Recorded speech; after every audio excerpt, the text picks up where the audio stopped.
Let's go. Big time. The standard is the standard. That's our motto. That's our. Welcome to the Better Baby Daddy podcast. I am one of your co-hosts, John Latchman.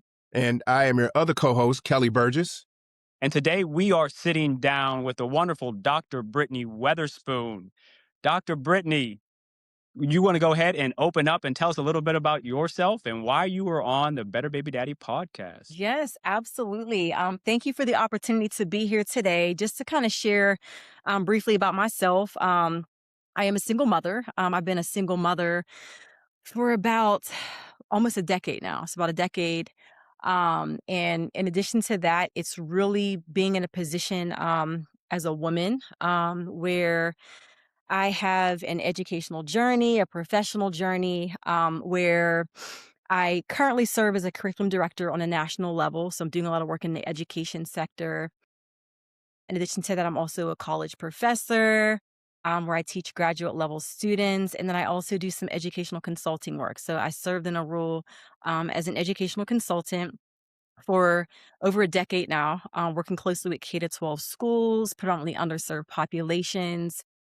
And I would say my heart, my passion, my joy, my soul is really just instilled in my role as a mother, which really empowers me to do all of the amazing things and wear all of the many different hats that I do. So, and I'm here today, more specifically, to really just share more about my individual journey. Being a woman of color, being in a position where, I am raising a Black son, a Black boy on my own. And, more often than not, we are put in positions where, it may not be a position that we thought we would be in, but ultimately, when it comes, when the road comes and you're placed in this position, ultimately, like, you got to do what you got to do. And at the same time, it's really just doing the best that you can day in, day out as a mother, like I said, as a professor, as a director, so on and so forth, and being able to balance and successfully do it all. Wow. Okay. First off, let me just say, it's just great to hear the Pittsburgh accent come out. I was going to say. I know Kelly, he hears it from me every so often squeak out of there. Yeah. But I've been out of Pittsburgh for 20 years now, but just hearing it from someone else, I'm like, oh, there it goes. There it is. Yeah. All right, so let's dive right into this. As you said, you are a single mother and you've been a single mother for approximately about a decade. What is one thing that single motherhood has really taught you about life in general?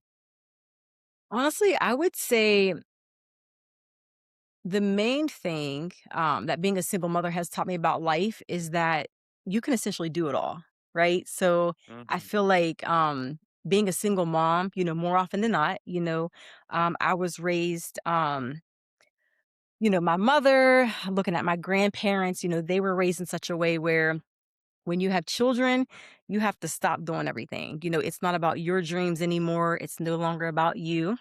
You need to put this on Mm. the shelf, table it, and then focus on motherhood. And me, I try to, challenge that. And I tell myself, well, I can do all these things, right? So even being a mom, especially a single mother, I feel more empowered. More often, I feel like Superwoman. So I feel like, being able to wear many different hats and still be able to show up in that number one rule as being a mother. Oh, so you've learned taking a different path than your parents and your grandparents has taken. It was a journey and an exercise in finding you yourself, essentially, right? Like you had to find this new because no one was there to teach you this path. So you had to travel this path alone and by yourself. Were there points along that journey where you really got sat back and thought to yourself, I don't know if I can do this. Like this is heavy. There's a lot of work that needs done. And I don't know if I can do this by myself.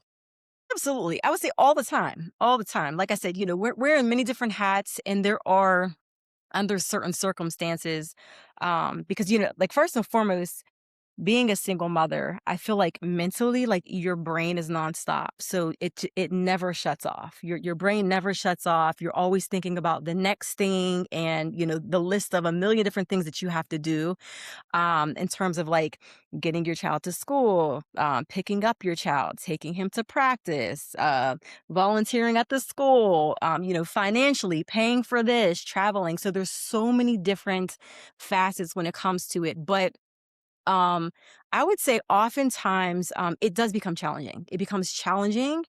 And then that's kind of like, sometimes I just take a seat, I pause for a moment, I reflect. And then when I focus on the positive and the most rewarding thing out of it is knowing that I'm this child's mother and I'm going to Mhm. show up and I'm doing a great job as a result of his behavior, our relationship. And I feel like just knowing that, when I kind of focus and shift my thoughts more on, just the positive, just a lot of the amazing things that I have or I was able to accomplish, while being a mother, pursuing my doctorate degree, working Mm. 3 to 4 jobs and being able to manage that. And so knowing that when I look back over the course of my life, I tell myself, if I've made it this far and I was able to overcome these challenges, what more is it that I cannot, overcome? Mm. Um, but like I said, it does become hard. It does become hard.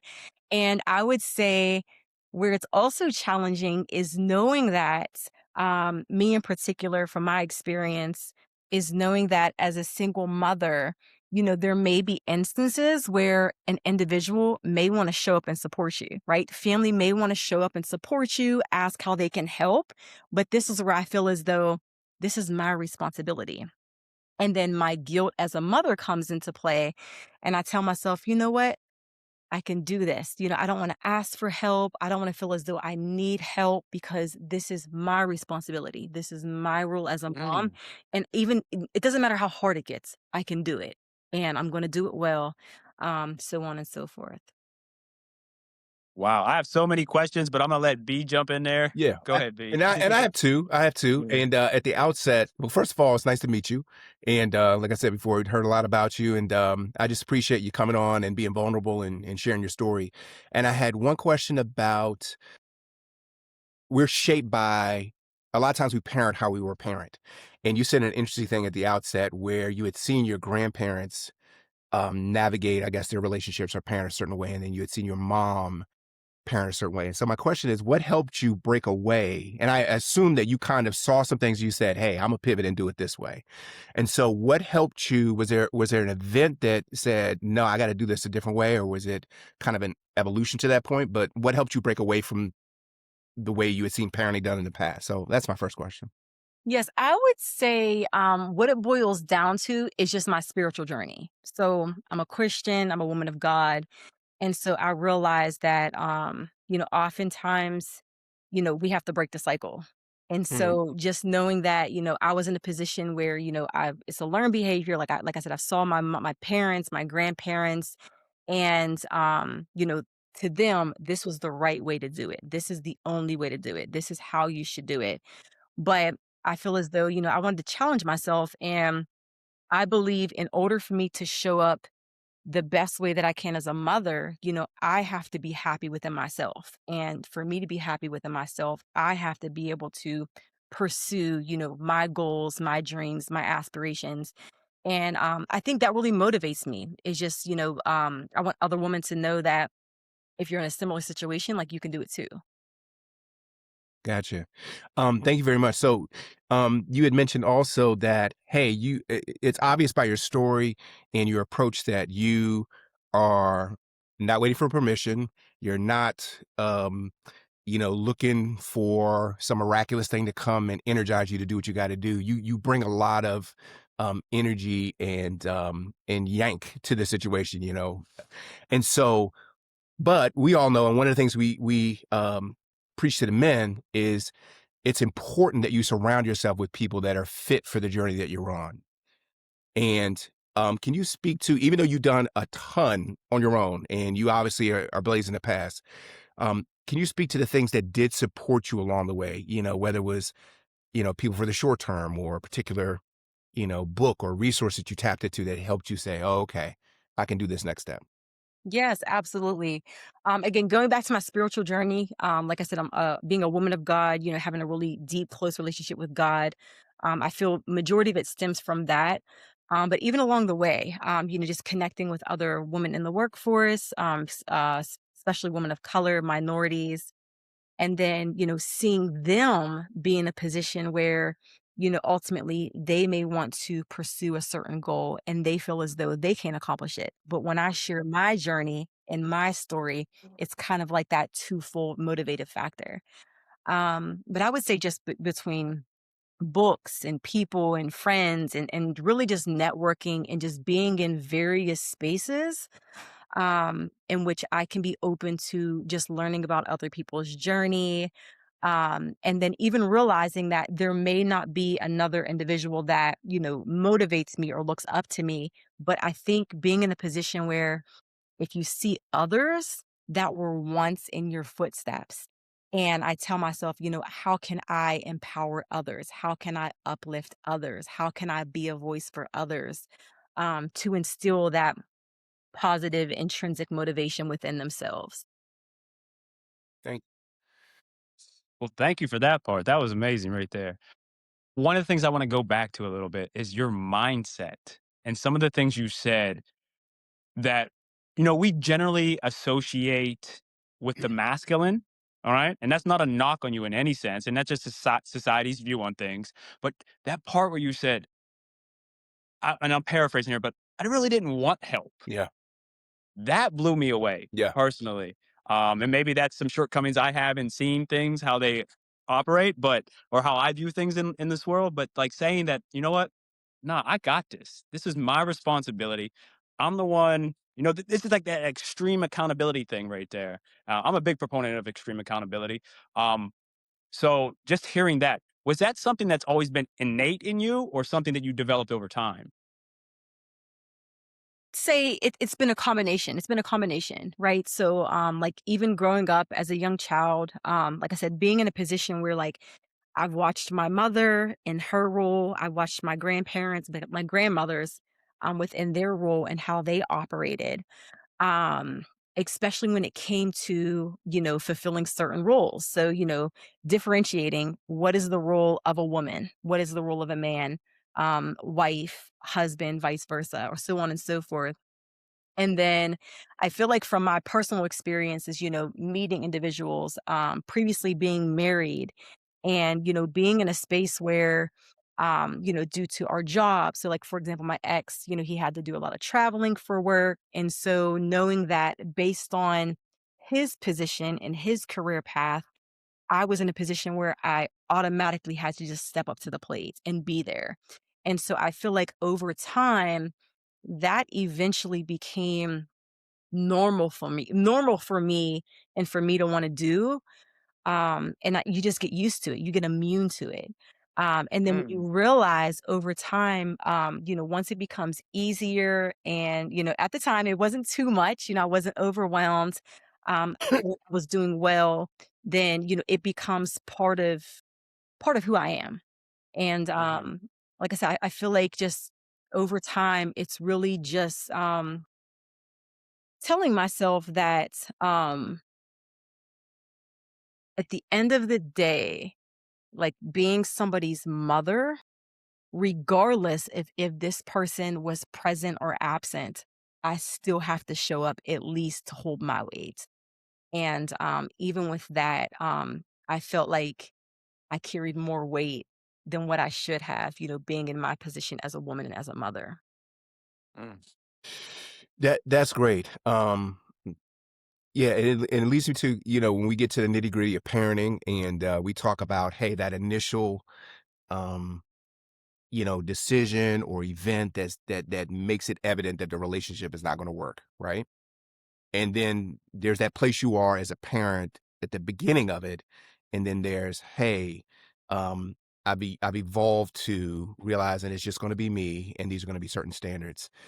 Can you speak to, your mindset in raising a son? Hmm. When you realize that, hey, dad is going to have not the same involvement. Let's just say that. What were some things that were challenging for you in that? Realizing that, oh, okay, I'm swimming into this single motherhood with a son. And what were some things that, man, it wasn't as tough as I thought it was going to be?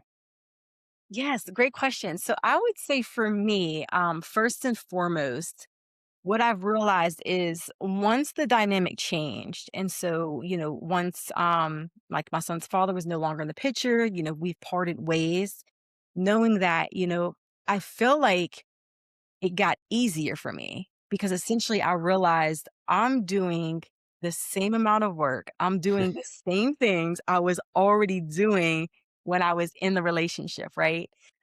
So for me, I felt like to that extent, things got easier. Where things may have gotten more challenging or harder is realizing how the dynamic impacted the child and not me as the mother. And so knowing that, okay, dad was physically there, dad was physically present, although he may not have been as invested as mom, but knowing that if dad chose to, move away, um, and move on with his life, that information, it wasn't relayed to the child. And so I feel like sometimes, like as a man, um, when you want to make certain decisions, especially when it comes to, ending a relationship or doing something ultimately that you feel best, suits you. I think ultimately it's being more intentional about everybody that's involved and how it's going to impact every single person and not just yourself, like for the benefit of yourself. And so I think for me, that was the most challenging piece. Um, 'Cause like I said, you look at it as though, wow, like this person can be selfish because, you're happy for them. They're moving on with their life. They're pursuing their dreams, like they're pursuing the things that they want to do in life. But at the same time, they're doing it without choosing to still continue to maintain this role as a father. And that's where it Mhm. became a lot harder for me. Yeah. Mm. How did you navigate the conversations with your son about what you just said there? I think as Yes. parents that, sometimes we struggle with, hey, is that my message to bring? Or I'm gonna bring the message if it isn't mine to bring, I'm gonna bring it with some flavor, right? Yes. So how did Yes. you balance your own work you had to do with, hey, the reality of the relationship was ending with, hey, I wish it had been communicated differently. Yes. I would say for me, it came to the point where you never want to, you never want to talk bad about someone, right?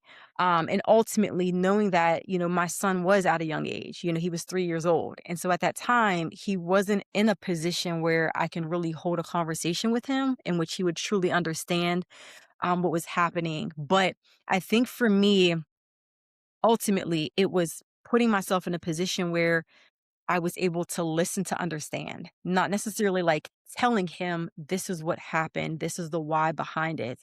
But really just being more comforting at the time and understanding, his behavior, if he's acting out, if he's throwing tantrums, but really getting to the nitty-gritty and understanding the why behind that. And as a mother, how can I support him in this realm? And then as he gets older, it's ultimately up to him to ask questions and truly understand the truth behind everything. Very Wow. good. Yes, indeed. So I'm gonna jump back a little bit because you said a very interesting word about a question or two ago, and you said the word immune, and you said you had become immune to the weight that you were carrying. I find that very interesting because how did you navigate, making sure that it wasn't just immunity or numbness to what was occurring? Hmm. So I would say I feel as though it was more so immunity because I still feel that way, right? And I feel as Hmm. though if it were numbness, it would be more temporary, right? It would be like, okay, I'm in this position, I have to hold this weight, but maybe over the course of time, I'm going to feel better, right? I feel like that's where it would be numbness, but Hmm. knowing that I still feel the same way I did, several years ago. It's pretty much Okay. the same weight. And so that's where I would say I became more immune to it because, like I said, the situation has changed. We're pretty much where we're at right now, but ultimately I feel the same way. So this is where I feel it's more, immune. And then, like I said, it's really just being motivated. And then ultimately, as a mother, you want to see your child happy. You want to see your child happy. You want to see your child in the best position that they can be in. And so, really, just finding the best way that I can show up every single day to support him and to help him become that. Awesome. That process of ensuring that he's happy, we often talk about, as a parent, we have to be a shield at times and we have to be a sword at other times. Um, and that's difficult to navigate. And when it comes to young men specifically, and you being a woman, there would be people that look on the outside like, well, women can't raise young men. There's certain things that they're not able to relay to them because they've never been a man. And I know I'm in a position where I have my youngest with me all the time. She's in the room right now, quiet. And I know there's certain things that I simply cannot give her that a woman would give her. How do you navigate that part? Like, or do you believe that, I can do all that a man would do for my son? That's a great question. So I would say, to answer your question, as a woman, speaking for myself, as a woman, I only know how to be a woman, right? I don't know what it is to be a man, day in and day out. And so, knowing that I am raising a boy, I feel as though I don't want to say that he's lacking, but I will say I think it's safe to say that he's with me like you. He's with me 24/7. I'm essentially all he knows. But knowing that if I can find different male figures, whether it's within the school, he's heavily involved in athletics. We're looking at coaches as role models. It's really putting him in a position where he's still interacting with males, although it may not be to the extent in which if he had an active present father at home with him day in and day out. But I would say for me, like I said, now I will say there was a point in time when I feel like I have to pick up the lack. So if Mm, I'm holding my weight, I'm being mom, I'm being present, and what could I do differently to pick up the slack or the lack that his father is not offering to him? And I have put mm, myself in that position, but what I've realized is it hasn't gotten me forward because I don't know what that is. Like I said, I'm a female, um, I'm not a man. I've tried to do that. For example, I've tried to be a coach. I taught my son, how to throw a ball, little things that I saw when it came to the interaction between my father and my brothers, because I'm an only girl, right? Yeah. Um, I was a tomboy growing up. And so really being able to try to instill a lot of the same things that I've experienced and that I've saw, close male figures, within my life. But what I've realized at the end of the day, I don't look like a man. I don't speak like a man. And at the end of the day, I still can't show up. And it's learning that that's okay. Right. And I have to accept where I am, all that I do, and what I can bring to the table. But ultimately, he's not lacking. He would just have to find um, those particular role models elsewhere, like I said, whether it's within school, if it's his uncles, if it's his grandfather. And then, ultimately it takes a village. And it's really just them, helping to support me in that realm. that's what you just said there is so amazing and so important because earlier you said, I don't want any help, but then you realize where you need help. And that self-awareness Yeah. is awesome. Yeah. Yes. Yes. And it took me time to get there. It took time to get Okay. there. Cause like I said, initially I'm like, okay, this is me, this is my role. But then, over the course of time, especially as my son gets older. 'Cause like I said, whenever my son's father and I were parted ways, he was 3 years old. So at the time, Mhm. I'm like, okay, I got this, I can do this.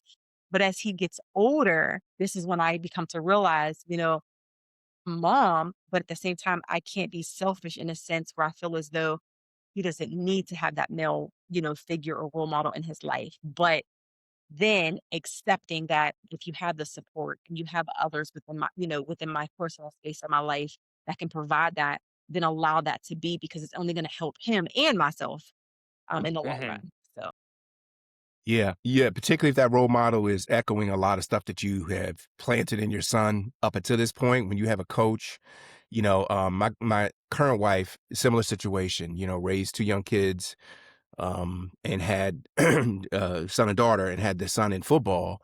And to this day, I mean, he's 25 years old. He has coaches that he goes back to that are just in his year, and they were there at the right time. And so, it's beautiful to see that, the Lord will bring people into your realm right in that season where you need it, and they might just be there for that season. So yeah, it's a beautiful thing. But it's good, like John said, hey, that you grew to be aware that, hey, I might need to pivot and need some things, particularly as he starts to swell up and get facial hair and yes. girls on the radar. I mean, they're different beasts once that turns on. So one thing you said earlier about you looked at your family. I'm fascinated with family stories and family of origin, and how when you're that generation that says, yo, wait a minute, there's just a different way we can go about this.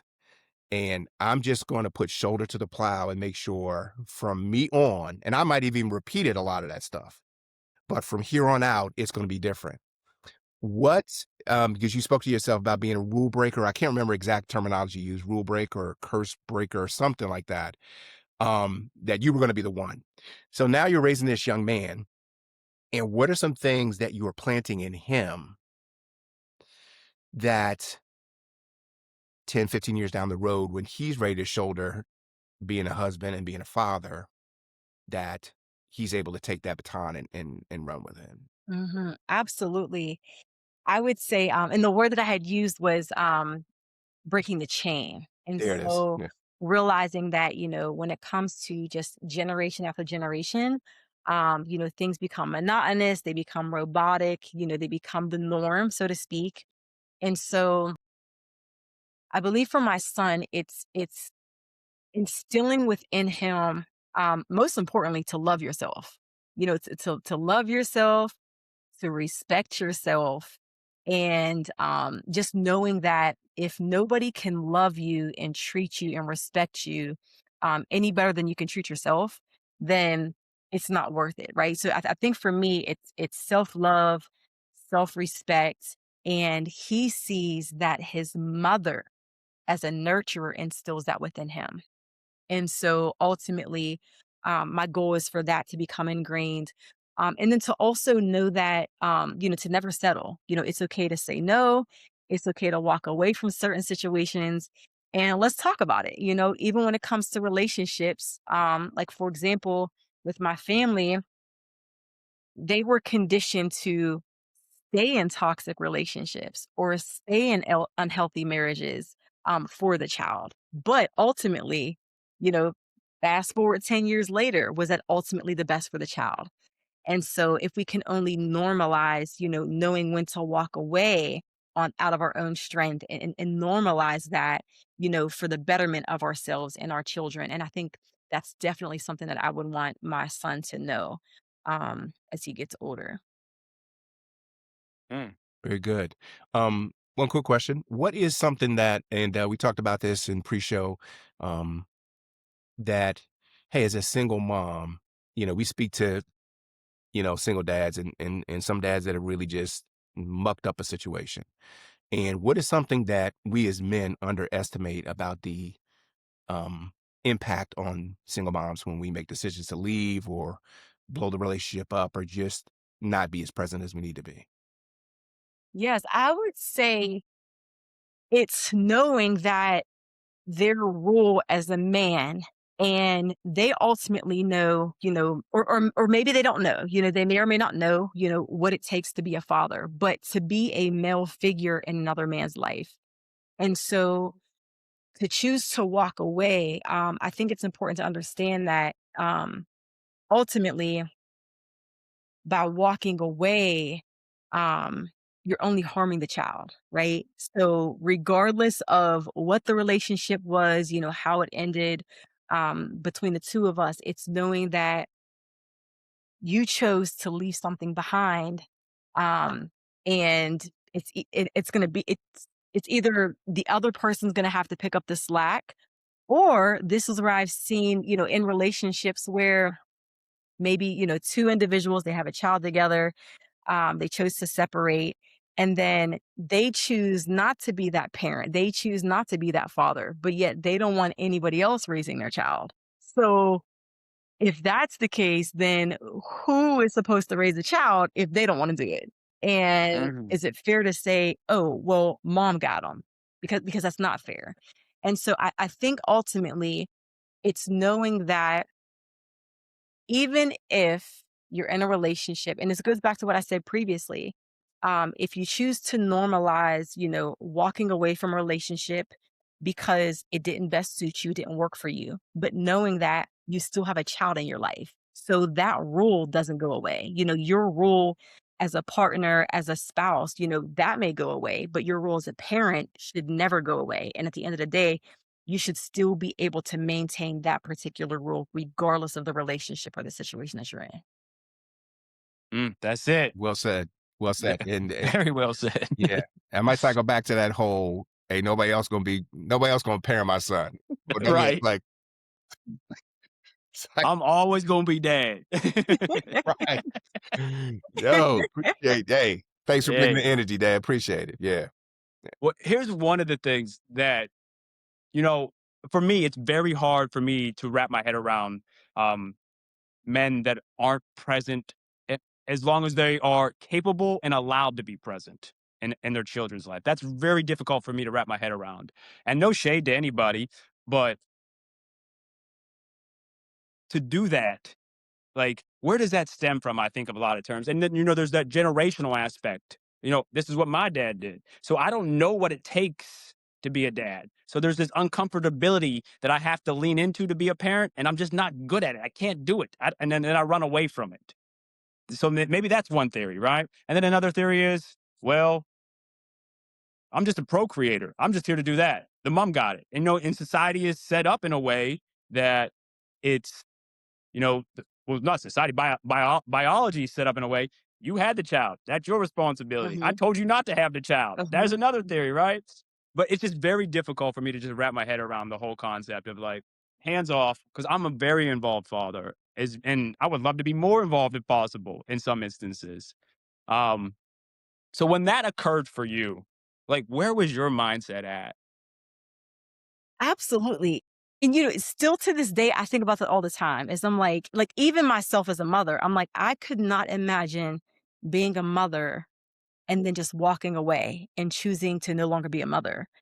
And I think that that's what boils it down to is at the end of the day, it's what you choose to do. So you're either going to choose to be a parent or you're going to choose to not be a parent. And I believe, and like I said, it's no knock towards anybody, but I feel like, um, a lot of times, people try to make, justifications or, um, they try to make excuses, oh, I don't know how to be a parent. But I guarantee you, this same individual, if they wanted a job, they needed a job, they needed to make money, they're going to show up at an interview and they're going to learn to do the job effectively. Right. So I Mm, think if they can take that same logic and apply it to being a parent or a father, because ultimately at the end of the day, like, you can choose to do certain things that you want to do. So I feel like, to answer your question, like I said, it's mind-boggling to me because I'm like, how could somebody choose to not be present in their child's life? But at the end of the day, what it boils down to is they either want it or they don't. Mm. that's it right there. You either want it or you don't. And for me specifically, it's because my father wasn't active and wasn't there that often that I said to myself, even when, you know, there was this split, I'm always going to be there no matter what, because I don't want my child to ever experience that. So it even pushes me further away from giving anybody an excuse as to why they're not there, if they're capable and allowed to be there. Yes, and then also knowing that, like I said, it goes back to, just generation and what they're taught, and it's a learned behavior. And so Mhm. a lot of times, like, I'm really big on effort. And so, if you're capable of showing up and you're trying, then that's a start. But there's a difference between somebody that's capable of showing up, but they're completely choosing not to. They just don't want to do it. Yeah. Mm. Yeah, and I think that's where that tribe thing is really important for men because in the back of our mind, we know that the mama's gonna do what the mama's gotta do. Like, we know y'all are superb slack picker uppers. And so we don't always feel the immediate weight of the consequence of our decision, and I'm speaking to the choir. I was that dude, and had to do that inner work and then walk back into my kid's life and say, no, no, no, no, I'm gonna be the chain breaker here and you guys are gonna do it better than me. But if I had not had men in my ear, sometimes they were good cop and sometimes they were bad cop. Like, yo, Slim, you're blowing it, and hey, you could do it, Kelly. I wouldn't have done the work, you know. And so it is, there's a spectrum, and there's reasons why people respond to the stress of a relationship the way that they do. But that crowd around you, I think we talk a lot of times, John, about, hey, making sure you have dudes in your ear that are going to push you to make the next best dad move, right? And push you towards more time and more involvement with your kids. But I don't know if a dude left to his own devices a lot of times, I think you're an anomaly, John, that a dude left to his own devices, there's so many other ways to medicate that pain and to shirk or kind of throw that responsibility on somebody else. It's just too easy for men to do that. Uh, yeah, I don't know. That might be another podcast for, hey, fellas, step up. Here's the other side of it that you're not realizing, and you need to show that weight. I just have a couple more questions. When you are navigating, I mean, you're not an old lady foot in the ground, your foot in the grave. I mean, you're out there in professional circles, right? You're intelligent, and confident. How do you navigate who is around your child now and managing, hey, if there was another person, what would I do and not do? Because we talk to guys about eventually entering back into dating with wisdom, right? Or Mhm. entering, or a wise way to introduce people to your child if you are gonna, move in on a relationship. How do you, not to get super personal, you don't have to give all the trade secrets up, but how do you navigate, oh, okay, nobody can get into this realm unless, So I'll be honest. I would say for me right now, that's probably the most challenging aspect is like is dating, is knowing like, can I trust this person enough? You don't want to bring just anybody around your child. You're just like my son. But can I trust this person? Or how are they going to show up? So I think for me, another challenge is I think, and this goes back to what I said about immunity, right? So I can say, I've been a single mother for so long. And so I can easily say I've become comfortable and I'm enjoying this season within my life. And so to find someone or to start dating again, I think it would be a challenge for me to actually offlift the load, and to allow them to become that male figure or to become that father figure for my child. Mm. But I would say ultimately it would take time. For me, it would take time, really, and it would have to be, someone, like I said, same beliefs, grounded, and has this like the same level-headed, and then also has experience, right? So I feel like if I want to give somebody a chance, ultimately, I would want to date someone that would have experience or potentially have children of their own, right? And then this is where you look at like the blended family. yeah. And, Right. and and that's why I asked that question, not to probe, but because that is generally the reality for most people that have a breakup early.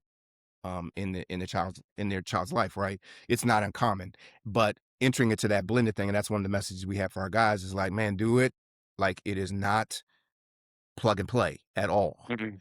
Mm-hmm. And I love what you said about, hey, he's got to have some experience, at least, some swings of the bat about being a parent and understanding the weight that's on you and the fatigue and having it, trying to do it with another person who might have a different, approach to parenting. Like he can't be a rookie at this whole thing, right? Yes. um, Yes. Right. because And the then blending, also, and then yeah, also, I would even add to that, it's understanding that when you're dating a single mother, it's a package. So yes, Mhm. not just dating me, like yeah, it's Mhm. not just me. You're not yeah, just getting access to me, but it's the package. It's me and my son. And so being able to, to want that and to have everything that comes with it and be willing to do that. So it's not just me, but it's also my son as a package. that's an Mhm. excellent message to the guys, fellas. Yes, it is. It's That's it. the whole family unit, and then El, we've talked about, you know, at some point it might be dad too, dad might have an Mhm. epiphany and, Mhm. you know, do a 180 or whatever. And it's not uncommon to be like, oh, okay, now I'm navigating that part too. So I Yeah. appreciate you speaking to that because I think a lot of the men need to know that, hey, at least think through these things as you're Yes. navigating, um, as a parent and eventually dating again. So Mm-hmm. Kelly and I have talked extensively about, that blending process, what it looks like. And you can read all the books, you can listen to all the podcasts, you can get information from this person that's been through it, this person that's been through it, but it literally looks different for everybody. And one of the most difficult things that person that is attempting to blend, those people that are attempting to blend have to navigate is like, I do things this way with my kids, yeah, and I do things this way with my kids, yeah, and I'm right. And I'm right. And this is working for us. And this is working for us. And what's working for you and what's working for you is different or opposing. So that's a very difficult thing. And one of the things that, I mean, not get personal, but one of the things that I know that doesn't work all the time is when you Kelly, you why you gotta laugh, man? I mean, I can't wait to see what you're gonna say.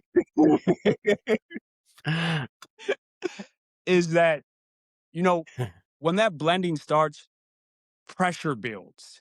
And that person is one person when there is no pressure, and they are another person when the pressure is there. Like I might be a very articulate, thoughtful, patient communicator and very direct communicator with no pressure. But all of a sudden the pressure comes and I might be avoidant. I might withdraw. I may not want to have those conversations anymore. Mm-hmm. And now I'm just like, you're, Yeah, it But is not a joke. Yeah, yeah, yeah. it's but not a joke. this is the risk. And I don't want to call it a risk, Yes, but yes, yeah. essentially, this is the risk. And like I said, it's just like, to me, it's just like an added layer as if you have two individuals that have no children, right? It's really the foundation, getting to know each other. I'm showing up, I'm being my true, authentic self. This person's being their true, authentic self. You're asking the right questions, you're getting to know each other, right? And then you have some people that will move in together and they're like, wait, I didn't know this about this person. So, Mhm, but I think if you go in to the relationship with the intention that, things could change, like you have to be open to it, right? And just the mhm, same as like a blended family. But I think to answer your question, it's really just thinking like when it comes to like the blendedness, is ultimately knowing that when you go into this situation, you don't know what it's going to be like, right? Because my experience can be completely different than somebody else's experience, but you got to be open to it, whatever comes your way, and then be willing to navigate that together, right? Yes, mhm. So Yes. to me, it's more like that added layer. Like I said, you have like the basic relationship where it's like the two of you, and then when it comes to the children, it's that added layer of, okay, let's take a much deeper dive. So I've got to know you on the personal level and vice versa. However, tell me more about your parenting experience. Tell me more about your parenting style. So it's really having those conversations earlier on, even before the children are introduced, just the Yes. same as you get to know somebody in the very beginning. Yeah. Yeah. And And I'm a big proponent, and I'm sorry, Kelly, to no, go cut you ahead. off there, but I'm a big proponent of, based on experiences in my life, and of attempting to navigate certain situations, is applying faux pressure to see what happens. Like, and not to test somebody necessarily. And I know that sounds rough, but I need to know. I need to know. So maybe I just push back a little bit on one of your theories or one of your ideas or one of your opinions or one of your values. I push back slightly. And how do you react to that pushback? Do you mirror me just to keep everything peaceful? Or do you say, you know what, John, I think differently. And when you come back at me, is it thoughtful? Is it calm? Is it regulated? Or it is, you mother, you Yes, know? but it depends on the person. Yeah. So Yeah. ultimately, you should have an idea of how the person's going to react, right? Because, like I said, it's just that added layer to it. So, Mhm. and like I said, it really just depends on the person. People are going to react differently, and that's why I feel like ultimately, when it comes to a blended family, it's going to take more time. It's going to take more time, right? Just the same amount of time as it takes to really get to know somebody, and it can take a lifetime, right? But Mm. when it comes to knowing their parenting style, their day-to-day dynamic, how they choose to live, it's really just having those open, honest, candid conversations. And then, when you're feeling a type of way, it's really just communicating, right? For me, I think the Mhm. biggest thing is just communicating, expressing yourself, being vulnerable, not always testing, but really knowing that, like, if it were to go this, you know what? Let's just talk about it. Let's talk Yeah. about it. Yeah. Yeah. I mean, man, that, like I said, that's a whole nother podcast, that whole blending thing, and just the due diligence you have to, I mean, you just have to do so much due diligence on the front end when your temptation would be, oh, I found somebody that checks 6 out of the 10 boxes immediately. Mm. Great with Mhm. kids, stable, not carrying too much baggage in from past relationships, but normal baggage. And okay, let me jump into feet. And you don't do that last bit of due diligence of seeing them, like you said. I don't know if I would go so far as to to do the test pressure like that, because the pressure gonna come either way. Like it's gonna come when it comes if y'all are both mature, right? But Mhm. but to your point, you don't really know the person until, like I told my sons, you don't know them until they're angry, until they've been disappointed, Mm. until something doesn't go their way. And you need to be able to see them without all of the romantic emotion involved, so you can see it Mhm. clearly and then decide, oh, okay, this is how I'm going to navigate that. I'm good with that. We'll talk about it, or that's a red flag. So, Yeah. but anyway, kudos to you on your cautious approach to things, and just the wonderful job you've done shouldering that load and the slack, being a single mom, and good luck with this upcoming teenage run. Thank Yeah. you. Hey, yes indeed. All right. Well, Dr. Brittany, thank you so much for your time, your vulnerability, as Absolutely. Kelly had said earlier, and your authentic answers to many of the questions that we had. Um, until next time, I'm John. Oh, wait, actually, let me pause for a second. Yes. That's not it just yet. Dr. Brittany, is there anything that you would like to promote or share? Yes, absolutely. So, as I had shared, I am a national college trainer for the Dove Self Esteem Project. So, if you're looking for free resources to help boost youth confidence and self esteem, go to www.doveselfesteemproject.org. And then also with Erica's Lighthouse. As you know, like, we're in a state of the world where mental health is a crisis. And so, if you're looking for free resources to support youth mental health, www.ericaslighthouse.org. And again, just free resources that are available to you, whether you're a team, if you're a parent, if you're a community person, a teacher, an educator, lots of free resources. Go check them out. All right. Absolutely. Thank you so much. And I can so much. speak to that Dove Self-Esteem Project because that's where I met Dr. Britnee about a decade ago, it feels Wow. like at this time. Yes. Yeah. Yes. Yeah. So it is a very positive and powerful program that can be used in the classroom because I used it in the classroom myself. All right. Now the conclusion of our episode. I'm John, I'm Kelly. and that was Dr. Britnee. Until next time, peace. Peace. All right.